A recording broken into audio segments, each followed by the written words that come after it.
Well, listen to this. So now, after that big speech by McMahon, another weather advisory. I don't know if you can see it up there. There we go.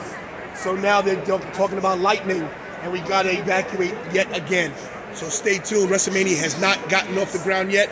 They did the opening America the Beautiful, but we have not seen one match yet, and a lot of people are upset. But listen, it's the weather, can't be controlled, and we're still here. I will update you as soon as we know what's going on here at Raymond James Stadium in Tampa Bay, Florida.